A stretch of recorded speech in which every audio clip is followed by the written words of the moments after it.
할렐루야. 우리 한 주간 동안 잘 지내셨습니까? 옆에 있는 분들하고 이렇게 손으로 하트 만드시면서 인사하겠습니다. 예수님의 이름으로 사랑합니다. 같이 인사하겠습니다. 예수님의 이름으로 사랑합니다. 네, 조금 징그럽지만 잠깐만 참으면 돼요. 여러분, 하나님께서 사랑하시는 그 사랑들 함께 나누시고 기쁨으로 감사함으로 세워지는 우리 귀한 성도님들 되시기를 간절히 소원합니다. 여러분, 사진을 좀 보여드리려고 합니다. 이 사진의 공통점은 뭘까요? 여러분, 첫 번째 보여지는 사진은 부러진 펜 운동이 있었습니다.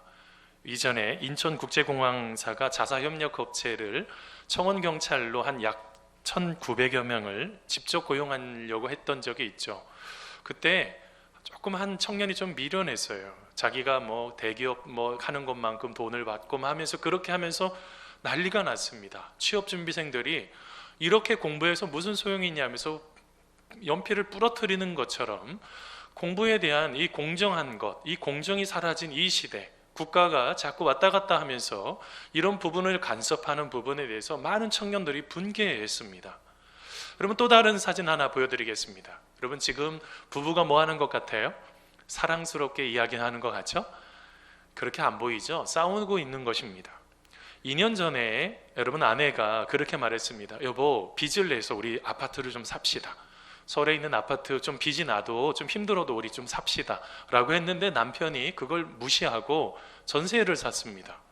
근데 그 사이에 집을 살려고 했던 사람들은 다 아파트 그것에 대한 대출을 받는 빚도 다 갚고 이제는 또 다른 또 더 그 값이 계속 올라가고 있는 것 때문에 부부싸움이 일어난 바로 사진입니다. 그 다음 사진 하나 보여드리겠습니다. 왼쪽에 있는 한 여성이 있습니다. 이 여성은 이제는 SNS를 끊어버렸습니다. 여러분 잘 아시겠지만 카페인, 여러분 카카오톡, 페이스북 하는 그런 부분들, 자기 일상에 있는 것들을 올려놨던 그 영상을 끊어버렸습니다. 왜 끊었냐면 자기는 그냥 아이에게 간단하게 아주 그냥 그렇게 비싸지 않는 유모차를 사줬는데 벤츠값에 가는 그렇게 뭐 시원한 바람이 다 나오는 그런 굉장히 비싼 유모차를 사서 아이를 태우고 다니지를 않나? 아니면 어떤 순간에는 그 모든 것들 가운데 이렇게 명품백, 이게 굉장히 비싼 백인데 그거를 자연스럽게 오늘 큰맘 먹고 하나 샀다 뭐 이렇게 하면서 올리고 있는 그 모습에 상처를 받아서 SNS를 끊어버렸던 바로 한 여인의 이야기입니다. 맨 오른쪽에 있는 네 번째 사진입니다. 이것은 어느 한 도서관에서 일어났던 것 같아요. 어떤 사람의 프린트 시험지 안에 이렇게 포스트잇을 하나 붙였습니다. 내용은 이런 거였습니다. 공시생인 것 같은데 매일 커피 사들고 들어오는 건 사치 아닐까요? 같은 수험생끼리 상대적으로 박탈감이 느껴져요. 자제 좀 부탁드려요 라는 글귀였습니다. 제가 저 친구 누군지 모르겠지만 제가 사주고 싶은 거예요. 여러분, 지금의 이 내용의 공통점이 뭘까요? 상대적인 박탈감을 지금 경험하고 있다는 것입니다. 여러분, 상대적인 박탈감은 뭡니까? 자신이 기대하는 삶이 있습니다. 그런데 실제적인 우리의 삶이 있죠. 여기에 차이가 생겨버렸습니다. 그래서 심리적으로 사회적으로 긴장 상태에 빠지는 게 바로 이 상대적인 박탈감입니다. 여러분, 이 상대적인 박탈감을 잘 정리해 놓으신 케임즈 브리지 대학의 역사사회학자인 바로 월터 런시만이 있습니다. 이런 내용이죠. 사람이 상대적인 박탈감을 갖는 건 나는 그것이 없다는 거예요. 첫 번째로. 두 번째는 내가 아는 사람이 그걸 갖고 있어요. 세 번째는 나도 그것을 원하고 있는 거죠. 마지막으로 나도 그것을 가질 자격이 있는 거예요. 근데 그것을 갖지 못하니 얼마나 마음이 허전하고 고통스럽겠습니까? 마음속에서 일어나는 끊임없는 갈등이 일어나기 시작을 하는 거죠.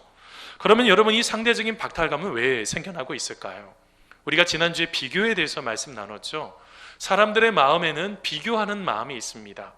내가 지금 50원을 갖고 있으면 100원을 갖고 있는 사람이 부럽다고 해요. 내가 지금 24평 아파트에 살고 있으면 34평 아파트에 화장실 2개 있는 분이 좋다고요. 부럽다고 해요. 이거는 누구든지 이런 비교 의식을 가질 수가 있습니다. 또 하나, 한국 사회의 특징이기도 한데요. 여러분, 한국 사회는 평균에서 벗어나지 않으려고 하는 마음이 있어요. 남들이 살아가는 그만큼요.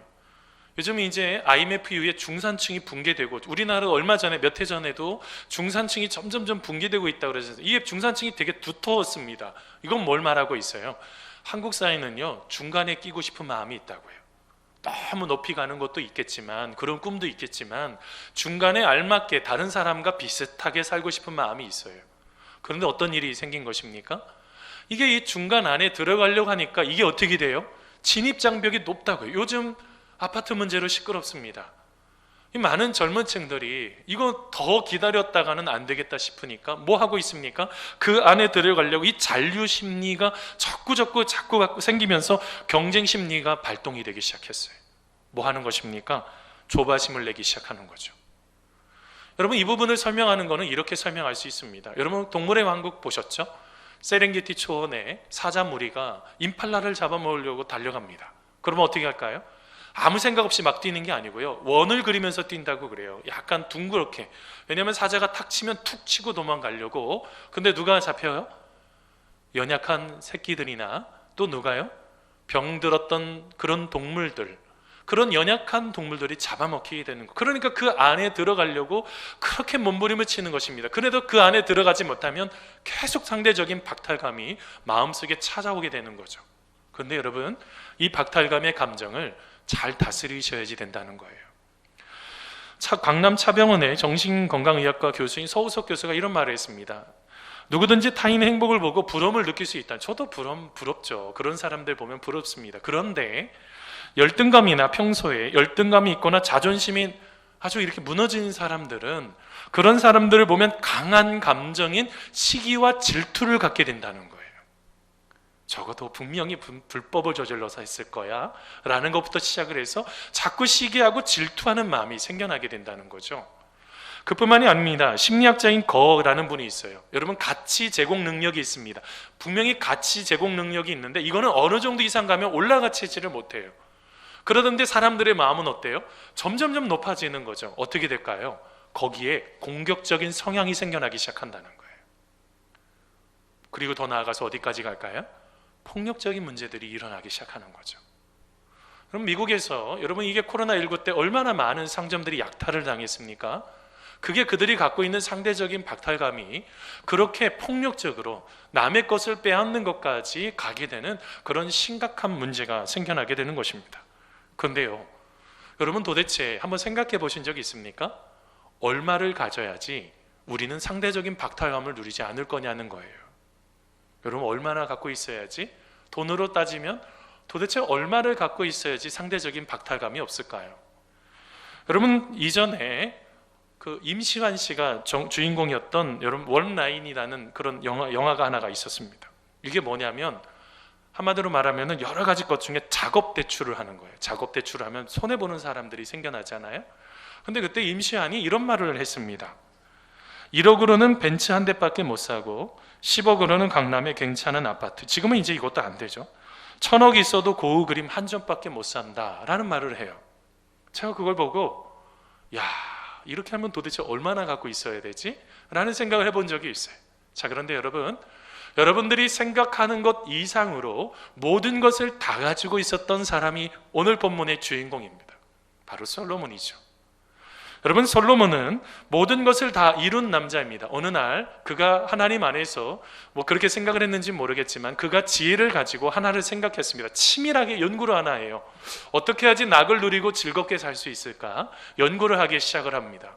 그때 그가 어떻게 했는지를 오늘 말씀 속에 4절부터 한 절씩 하나씩 나오기 시작합니다. 그가 사업을 해봤다고 그럽니다. 사업을 해봤는데 잘 되는 거예요. 그뿐만이 아닙니다. 집도 져보고요, 포도원도 일구고, 그 다음에 과목도 심어봤습니다. 동산의 과원도, 그 다음에 과수목도 다 심어보고요, 그 다음에 여기에 물을 넣을 못도 하나 파봤습니다. 그래서 못을 계속 거기에서 물을 내기 시작을 했죠. 그뿐만이 아닙니다. 사람들을 고용했어요. 남녀노비들을 사기도 했고요, 그리고 더 나아가 소와 양떼들을 많이 소유해봤습니다. 그곳에 있는 어떤 사람보다 많았습니다.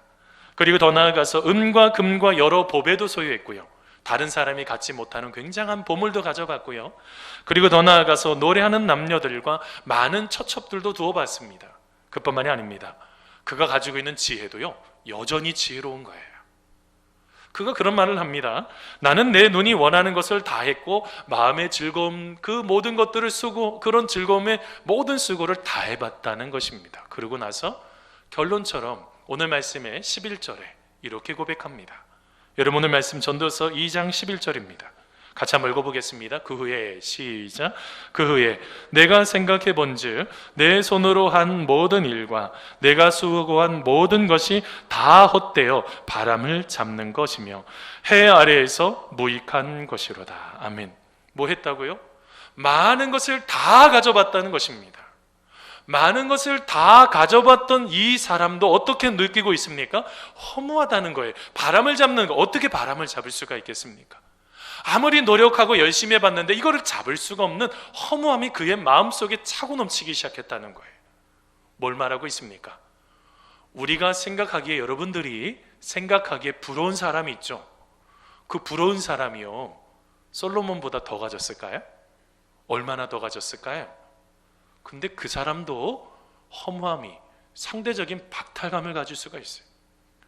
얼마 전에 신문 보다가 억대 자산가가, 굉장한 억대죠. 그냥 일반 억이 아니라 꽤 되는 억이에요. 근데 그분이 어떤 것에 대해서 마음을 힘들어하는 것들이 신문에 쓰여 있었냐면, 자기의 가정이, 아버지가 늘 매몰차게 그렇게 교육을 시켜서 어찌됐든 돈을 벌고 벌었는데 나중에 보니까 행복한 가정을 보면 부럽다는 거예요. 그런 가정을 보면 상대적인 박탈감을 느끼고 있다는 그런 글을 보게 됐습니다. 돈이 최고인 줄 알았는데 그분도, 우리가 생각하기에 최고로 많이 좋은 것을 갖고 있다고 하는 그분도 상대적인 박탈감을 누리고 있다는 거예요. 여러분, 이렇게 우리가 무엇인가를 가지고 있지 않던 경험하는 이런 상대적인 박탈감의 문제들, 우리는 어떻게 해결해야지 될까요? 첫째로요, 여러분, 우리는 상대적인 박탈감을 넘어서기 위해서 지금 내가 느끼고 있는 그 박탈감이 하나님 안에서 선한 것인가에 대한 질문을 던져보실 필요가 있어요. 내가 보기에 선한 게 아니고요, 하나님 보시기에 선한가라는 질문을 던지셔야 된다는 거예요. 자, 여러분, 오늘 말씀 전도서 2장 1절 말씀입니다. 같이 한번 읽어보도록 하겠습니다. 전도서 2장 1절입니다.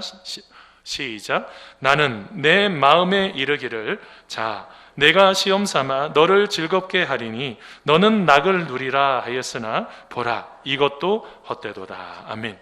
여러분, 요즘 사회를 보면 아우성이 난리가 났어요. 아우성을 치고 있죠. 왜 그럴까요? 여러분, 몇 해 전에 여러분 한 설문지에서 설문을 했습니다. 무엇 때문에 그래요? 부모 찬스 때문에 그래요. 우리 화면 하나 띄워주세요. 성인 2명 중에서 1명이요, 부모 능력에 따라서 상대적인 박탈감을 크게 느낀다는 거예요. 그런 거 있잖아요. 요즘 강남에 30대밖에 안 되는 아이들이 뭐 하고 있어요?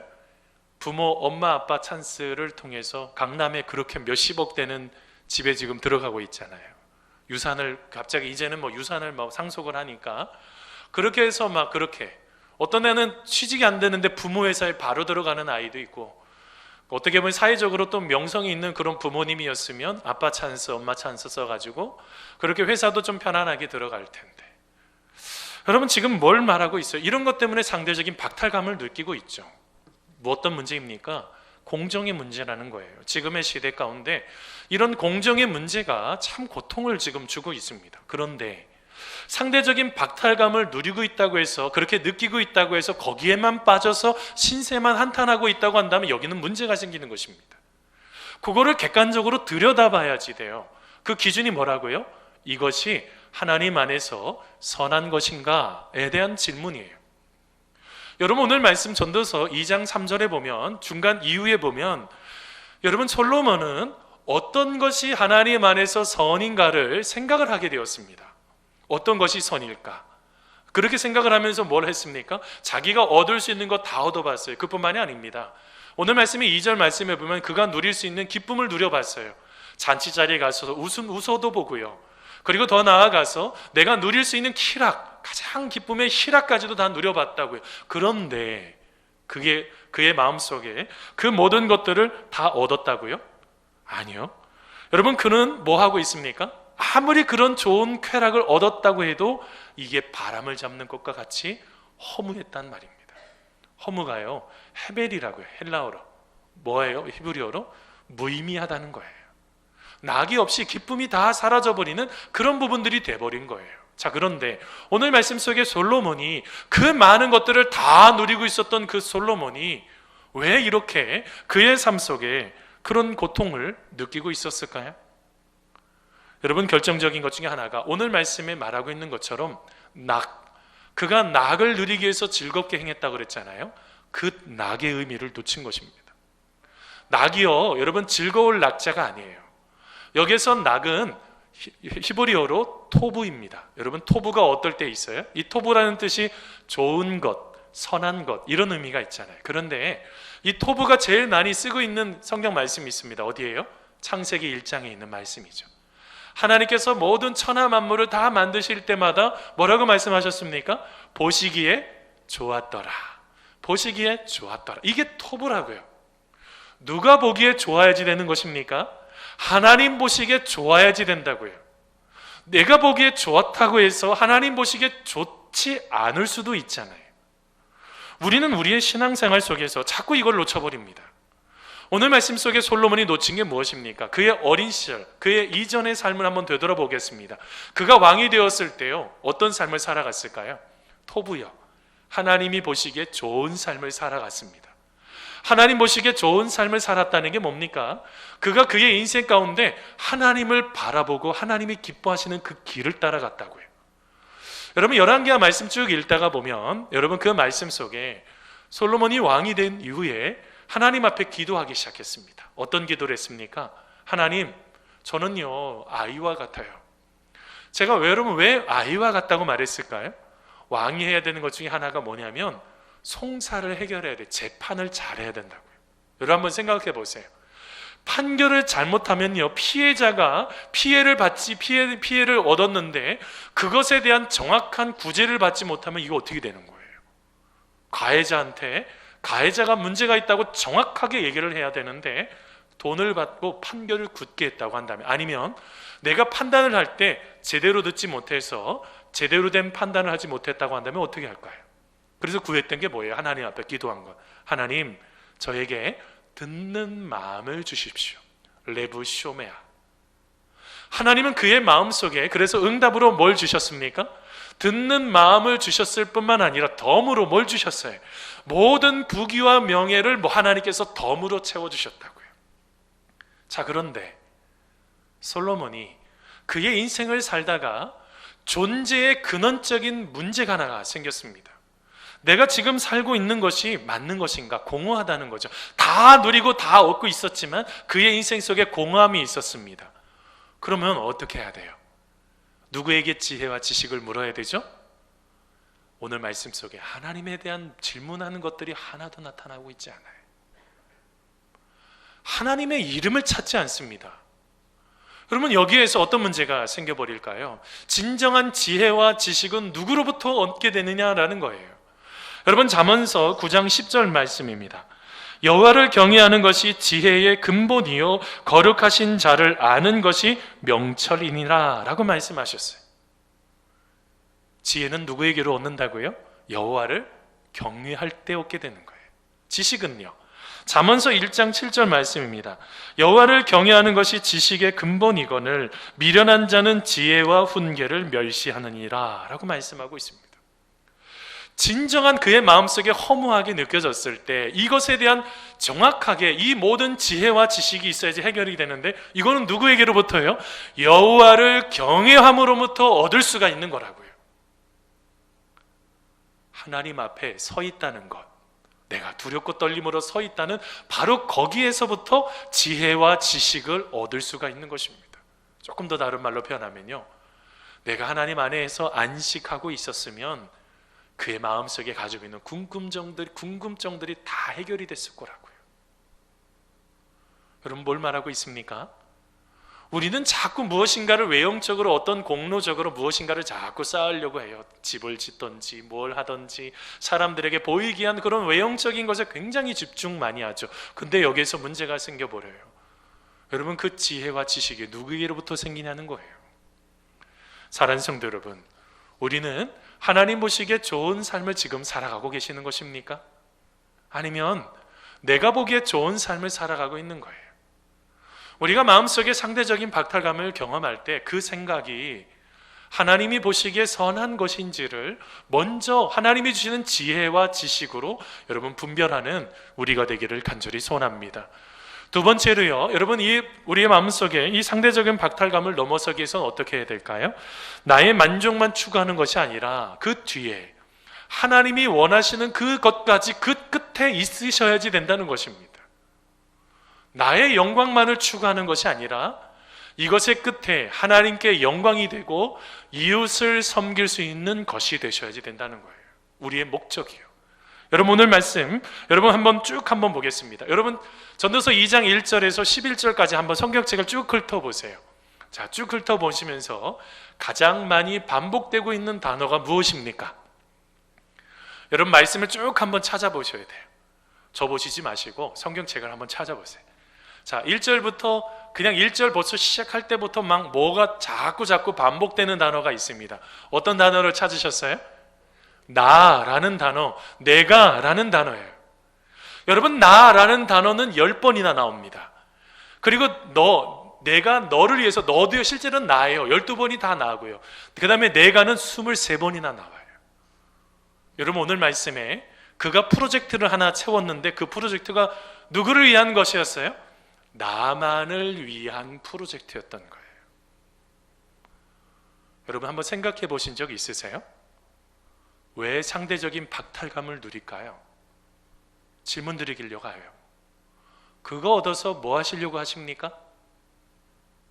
그걸 주셨어요. 하나님께서 주셨습니다. 그럼 뭐 하실 것입니까? 거기에 대한 답이 나 자신만 잘 되면 되지 라고 생각을 하면 솔로몬처럼 허무하게 느껴지게 된다는 거예요.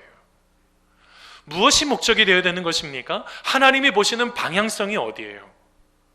하나님께 영광이 되고 그것을 통해서 다른 사람을 살리는 것이었던 거예요. 여러분 오늘 말씀 속에 나타났던 여러분 솔로몬은요 다른 사람을 생각했던 사람이라고요.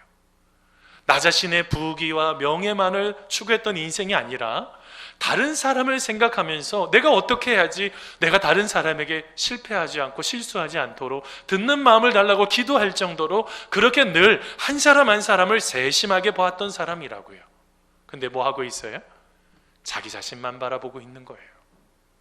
그러면서 여러분 오늘 말씀에 전도서 2장 10절 하반절 말씀이 뭐라 그러는지 아세요?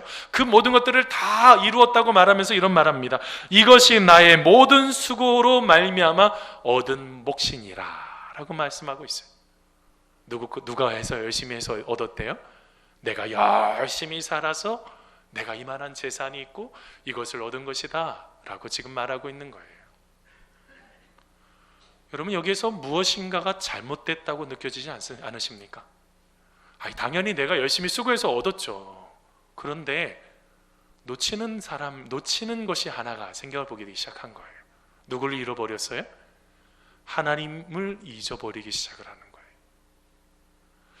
여러분 우리가 삶을 살면서 나 자신만을 추구하고 있으면 상대적인 박탈감이 더 깊어지실 거예요.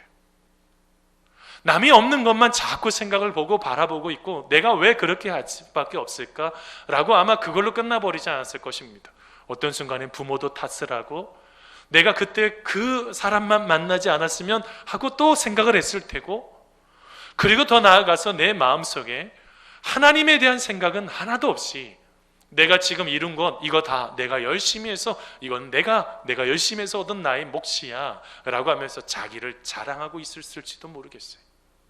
뭐가 문제입니까? 하나님이 없어져 버린 거예요. 그러다 보니 여러분 누구도 보이지 않습니까? 내 옆에 있는 사람들조차도 보이지가 않는 거예요. 여러분 마태복음 6장 말씀에 보면 하나님께서 그렇게 말씀하셨습니다. 오늘 있다가 없어지는 아궁이에 넣는 들풀도 하나님께서 지키시는데 하물며 너희일까 보냐라는 말씀이 있어요. 아니 그냥 길가에 그냥 쑥 흩어져 있는 그런 들풀도 하나님께서 먹이시는데 여러분 우리들도 하나님께서 먹여주시지 않으실까요? 지켜주시지 않으십니까?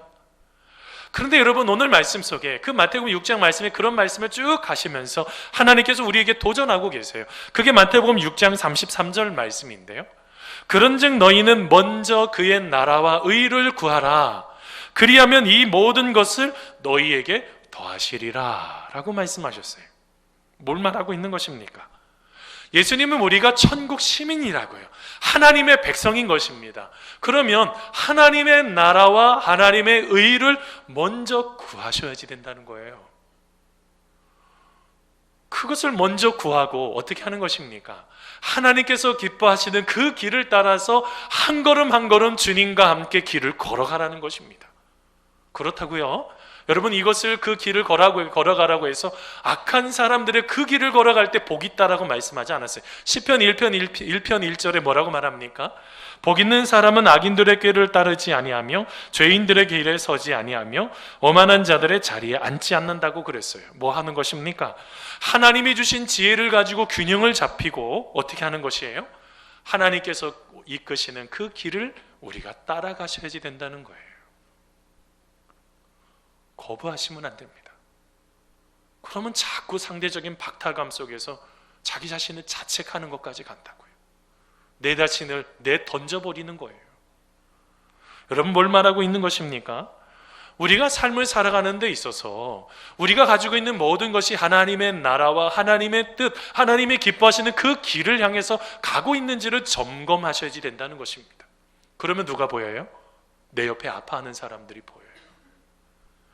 여러분, 혹시 백종원 씨 아시죠? 여러분, 백종원 씨요, 저 잘 몰랐어요.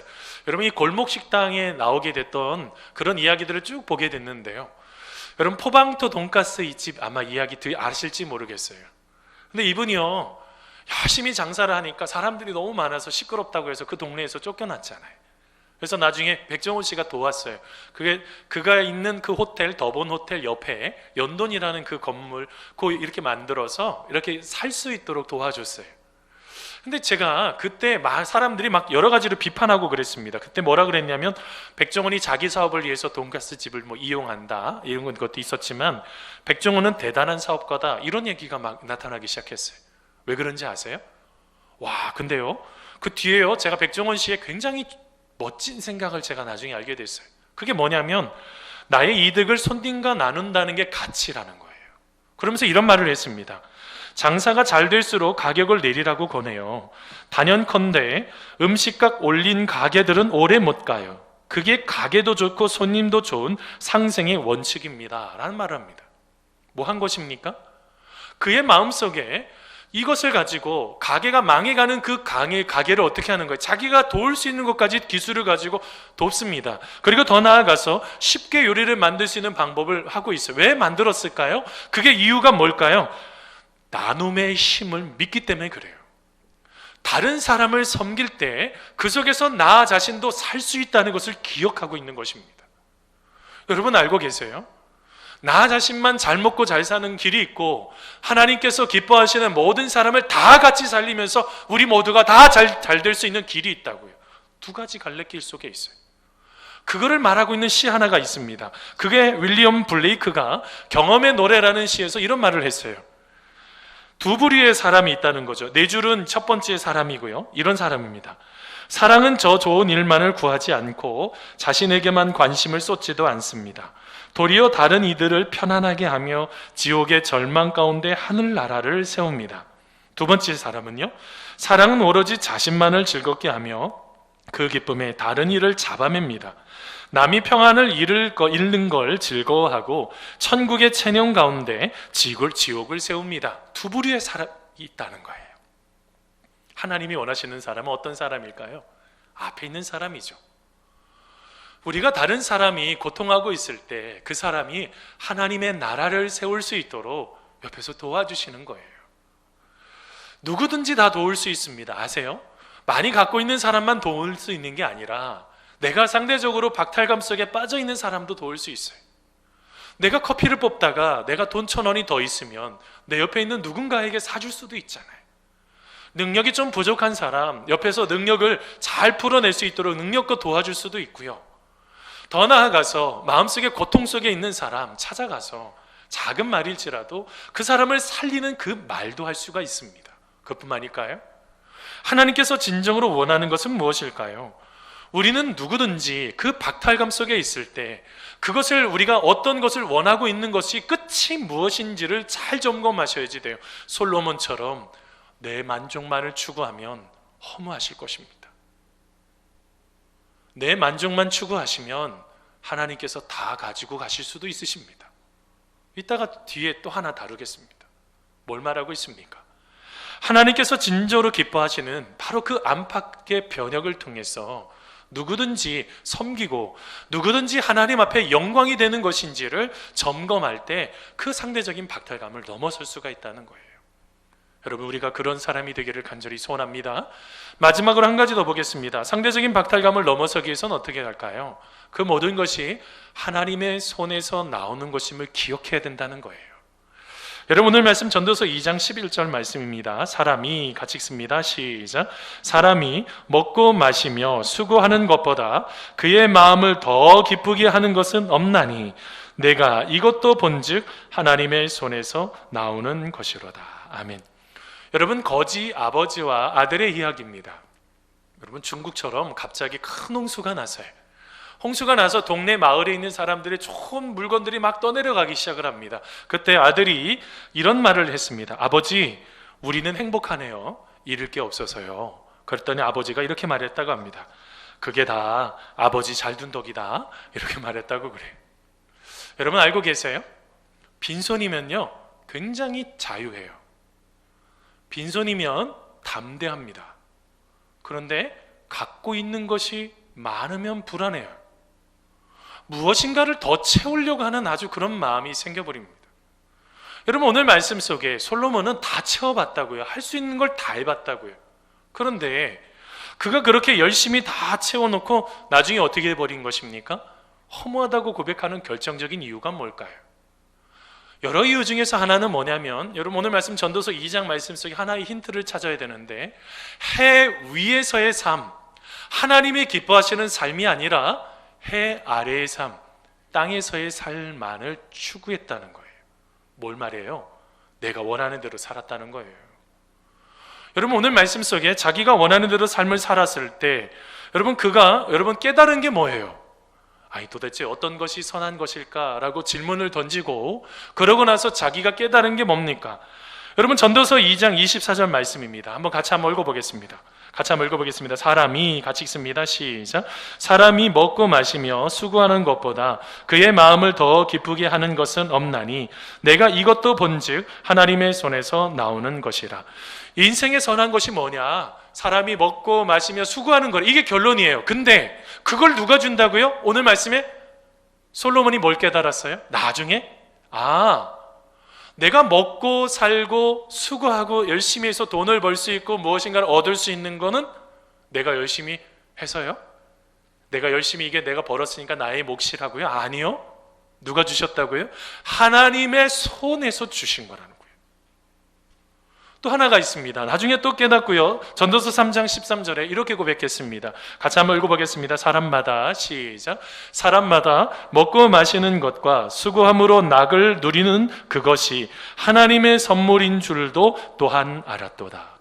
그가 나중에 깨달은 게 뭐예요? 나의 몫이라고 그렇게 앞부분에 자랑하더니 나중에 보니까 그게 나의 몫이 아니고 하나님이 선물로 주셨던 건데, 내가 이거를 선물로 기억하지 못하고 하나님이 하시는 일인데도 내가 이것을 기억하지 못하고 자기의 생각대로 모든 것들을 풀어냈다는 거예요. 뭘 말하고 있습니까? 하나님이 하실 일과 자기의 할 일을 경계를 제대로 세우지 못했다는 거예요. 여러 가지 요인이 있습니다. 그렇게 무너지게 됐던 결정적인 요인이 뭘까요?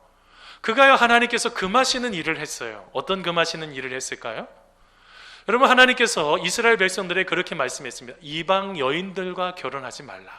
그랬더니 뭐 했는지 아세요? 하나님께 듣는 마음을 구하고 기도했던 그 솔로몬이 바로 애굽과 바로 결혼해버려요. 그 당시에 최강대국이죠. 애굽과 정략 결혼을 하면 힘을 얻을 것이니까 참 되겠다라고 생각을 했잖아요. 근데 나중에 어떻게 해버립니까? 나중에 산당에다가 우상을 세워버려요. 그렇게 되면 어떻게 될까요? 이스라엘 백성들도 타락해버리기 시작을 한 것입니다. 자기만 무너진 것이 아니라 다른 사람들도 타락해버리기 시작을 해요. 그런 문제를 일으켜버려요. 왜요? 하나님께서 그 손길을 베풀어 주셔서 잘 되고 있다는 것을 놓쳐버린 것입니다. 여러분, 이게 얼마나 심각한 문제입니까? 이 경계를 세우지 못하면서 일어나는 이 문제예요. 여러분, 그것을 잘 다루는 헨리 클라우드와 존 타운샌드가 지은 너라고 말할 줄 아는 그리스도인이라는 책이 있습니다. 저 책에 보면 이런 이야기합니다. 하나님의 형상으로 창조된 우리들은요, 일정한 직무를 위한 책임을 감당해야 된다는 거예요. 자, 그 책임이나 소유권을 행사하기 위해서 한 가지 선행돼야 되는 자세가 있어요. 하나님의 일과 나의 일을 구분해야 된다는 거예요. 내가 할 수 없는 거를 내가 하면 안 되잖아요. 하나님이 하셔야 될 일들을 내가 하려고 하면 어떻게 될까요? 그러니까 피로하고 지치고 힘들고 신경이 예민하고 지쳐버리고 실패하는 거예요. 누구를 기억하지 못한 것입니까? 하나님을 기억하지 못한 거예요.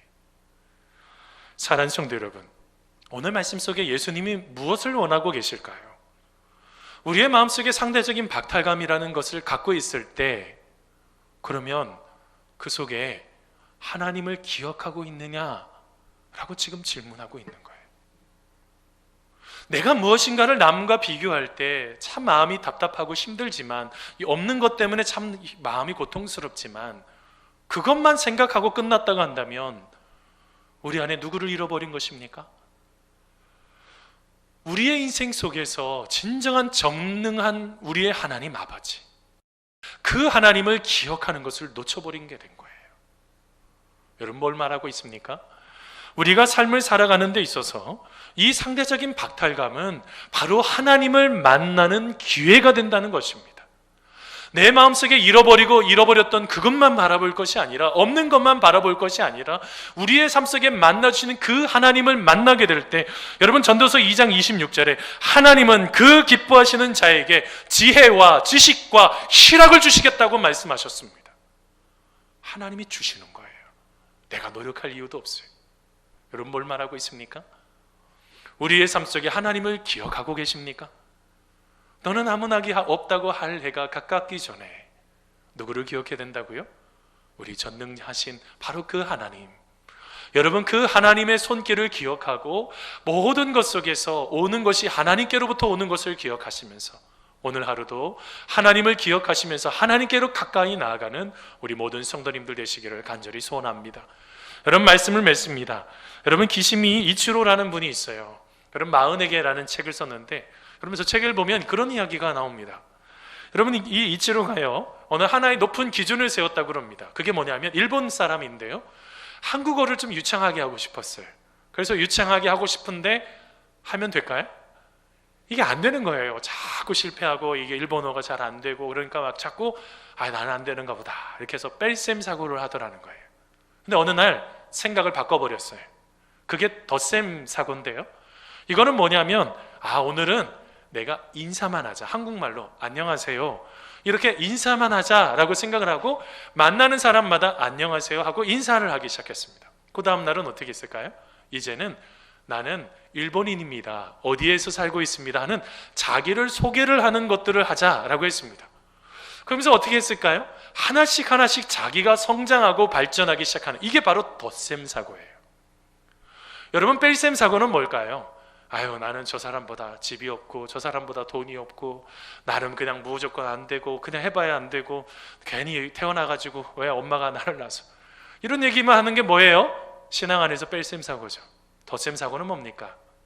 없지만 우리 하나님 함께 하시는데, 모든 것을 만드신 하나님께서 나와 함께하고 계시는데, 지금 내 마음이 힘들고 어렵지만 우리 하나님께서는, 그 풍성하신 하나님께서 나에게 분명한 것은 나를 채워주시고, 그리고 더 나아가 이것을 통해서 하나님께 영광이 되고 내 옆에 있는 믿음의 형제자매들을 살릴 수 있는 그런 삶으로 나를 만들어 주실 것이다. 이게 바로 덧셈 신앙이라고요. 사랑하는 성도 여러분, 우리의 삶 속에 자꾸 여러분 우리의 마음 속에 낙심하게 하고 자꾸 상대적인 박탈감 속에 빠져 있을 때, 그 속에 하나님이 계신지를 점검하셔야 돼요. 진짜 하나님께서 그렇게 보라고 하셨을까요? 아닐 것 같아요. 사랑하는 성도 여러분, 우리 하나님은요, 여러분 우리의 삶 속에 더 좋은 곳으로 채워주시기를 원하시는 분이십니다. 여러분, 그 주님 여러분 기억하시면서 마지막까지 한 걸음 한 걸음 내디디시면서 하나님의 놀라우신 손길 아래 아름답게 세워지는 귀한 성도님들 되시기를 간절히 축원합니다.